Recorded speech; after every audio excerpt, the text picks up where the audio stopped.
I'm Sophia, 25, working at my dad's jewelry store and dreaming of breaking out as a designer. Life was pretty routine until Dad decided to marry Barbara, a flashy, much younger woman who's been nothing but trouble since day one. One afternoon, while I was polishing the display cases, Barbara sauntered in, all dolled up. "Sophia, darling," she cooed. "I've got a little something for your birthday." She pulled out an antique necklace, sparkling and probably worth more than my car. "Wow, Barbara, that's something," I said, trying to sound grateful. "Oh, it's nothing," she waved dismissively. "But you must wear it to the charity gala this weekend." I tried to shake the uneasy feeling creeping up on me. "I don't know, it seems pretty valuable to just wear out." "Nonsense," she insisted. "Everyone will be so impressed." Just then, my best friend Lily came in, always ready to rescue me. "Hey, Soph, ready for lunch?" "Oh, nice necklace."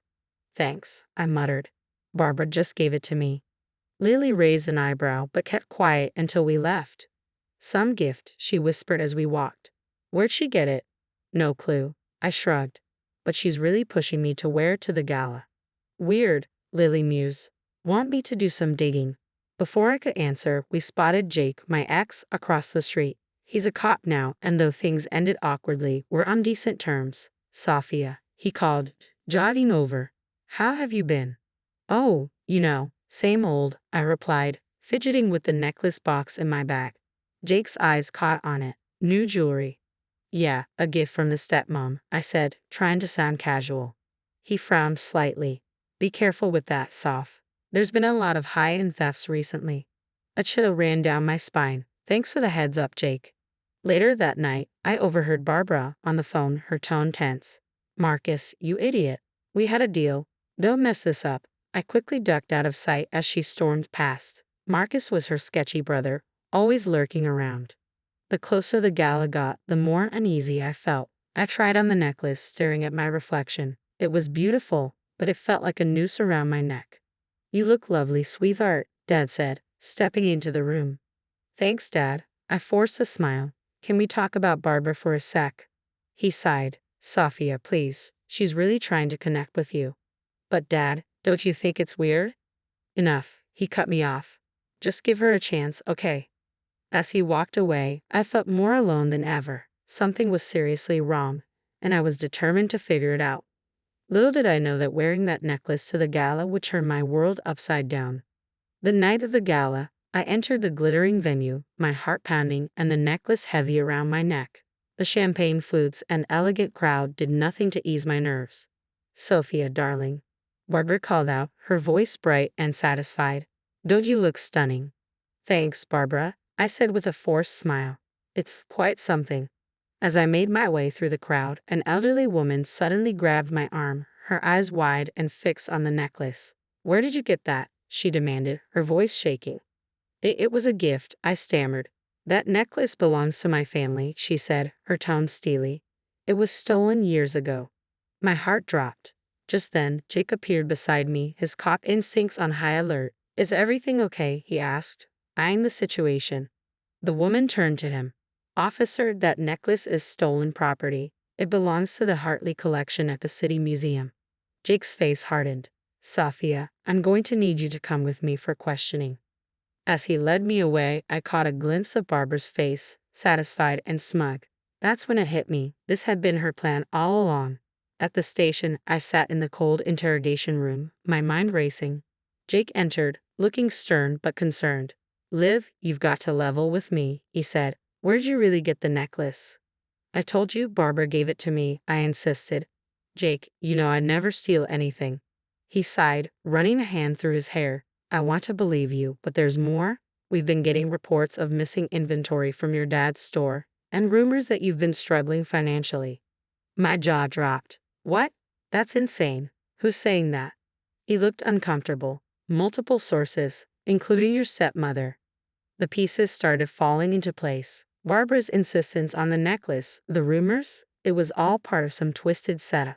"Jake, you have to believe me. Barbara's framing me. I don't know why, but—" "That's enough, Sophia." My father's voice cut through the room as he burst in, Barbara at his side. "How could you do this to our family, to our business?" "Dad, no, I didn't." Save it, he said, his voice cold. I can't believe I trusted you with the store. Barbara was right about you all along. Barbara placed a comforting hand on his shoulder, her eyes gleaming with fake sympathy. Oh, David, I'm so sorry. I had no idea the necklace was stolen when I bought it from that antique shop. I stared at her, speechless. The web of lies was so thick I could barely breathe. Mr. Thompson, Jake interjected, we'll need to investigate further before pressing charges. Sophia, you're free to go for now, but don't leave town. As I stumbled out of the station, my world crumbling around me, I knew one thing for certain. I had to clear my name and expose Barbara for who she really was. But with my own father turned against me and my reputation in ruins, I had no idea where to start. Later, I paced in Lily's apartment, my mind racing. This is insane, Lil. Barbara's setting me up, but I don't know how deep this goes. Lily's fingers flew over her laptop keyboard. I've been digging into Barbara's background, and Sophia, you're not going to believe this. She turned the screen toward me. 3 failed marriages, all to wealthy men. And each time, their businesses mysteriously went under shortly after the divorce. Holy crap, I muttered, scanning the articles. She's a professional con artist. Just then, my phone buzzed. It was Alex, an old college friend who worked in cybersecurity. Hey, Liv, I did some digging on those transactions you asked about. There's definitely something fishy going on between Barbara and her brother Marcus. Spill it, Alex, I urged. Large sums of money moving between offshore accounts. And get this, Marcus has a record, art theft, fencing stolen goods, you name it. My head spun. So Barbara married my dad to get access to the store's client list and info on valuable pieces. Then she and Marcus, what, plan to rob them? Looks that way, Alex confirmed. Framing you was probably their way of diverting attention from their bigger scheme. A knock at the door made us all jump. It was Jake, looking nervous. I shouldn't be here, he said, glancing over his shoulder. But I had to tell you, the museum heist, it's bigger than we thought. Multiple pieces stolen over months. Someone on the inside had to be involved. I felt sick. Jake, I swear, I had nothing to do with. He held up a hand. I know, Liv, I believe you. That's why I'm here. Something's not adding up about your stepmom's story. Lily piped up. Jake, we found some things you need to see. As we showed him our findings, his face grew darker.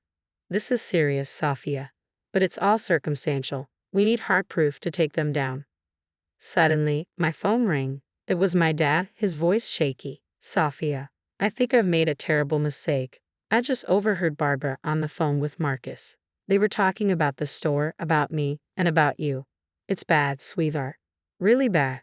My heart raced. Dad, listen to me. Don't let on that you know anything. We're working on exposing them, but we need more evidence. He hesitated, then said, the store's anniversary party is next week. Everyone will be there, including Marcus. Whatever they're planning, I bet it goes down then. I looked around at the determined faces in the room. All right, team. We've got one shot at this. Let's make it count. We spent the next hour planning every detail. Alex would hack into the venue's AV system, ready to display our evidence. Lily would wear a wire, trying to coax a confession out of Barbara or Marcus. Jake would coordinate with his trusted colleagues, prepared to move in at the right moment. And me, I had to confront Barbara and Marcus head-on and get them to slip up in front of everyone. As we finalized the plan, a mix of fear and determination settled over me. This wasn't just about clearing my name anymore. It was about justice, about protecting my family, and about stopping Barbara and Marcus from hurting anyone else. I took a deep breath. All right, let's take these scumbags down. The anniversary party was in full swing when I walked in, heart pounding. Just then, the room quieted as Marcus burst in, looking panicked. We've got a problem, he hissed, grabbing Barbara's arm. I moved closer, straining to hear. Not now, you idiot, Barbara snapped. Yes, now, Marcus insisted. The cops are closing in on our operation. We need to move everything tonight. I saw my opening and stepped forward. Operation? What operation would that be, Barbara? The room went silent, all eyes on us. Barbara's gaze turned cold. Sophia, dear, she sneered, you've had too much champagne. Oh, cut the crap, I said, my voice ringing out. We know everything, the stolen necklace, the fake antique shop, the plot to frame me. It's over. Marcus lunged for the exit. But Jake and his colleagues were already there, blocking the way. Barbara's mask dropped as she snarled, "You have no idea who you're dealing with."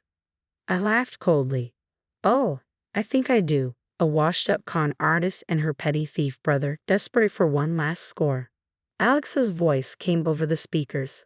"Ladies and gentlemen, if I could direct your attention to the screens. Financial records, recorded conversations, and evidence of Barbara and Marcus's past crimes flashed across the venue's displays." Gasps and murmurs filled the room. You can't." Barbara stammered, her composure crumbling. My dad stepped forward, his face a mix of anger and betrayal. "How could you, Barbara? I trusted you. I love you." She sneered. "Oh, please, you were just another Mark, a lonely old man with a failing business. Easy pickings." Jake stepped in, cuffs at the ready. "Barbara and Marcus, you're under arrest for fraud, theft, and attempted framing." As they were led away, I felt a huge weight lift. It was finally over. The elderly woman from the gala approached me, tears in her eyes. "Thank you, dear. That necklace, it's been in my family for generations. I can't tell you what this means." I smiled, relieved. "I'm just glad it's back where it belongs." "Now, I've got a question for you. If you were in my shoes, would you be able to forgive your father for dubbing you and siding with Barbara?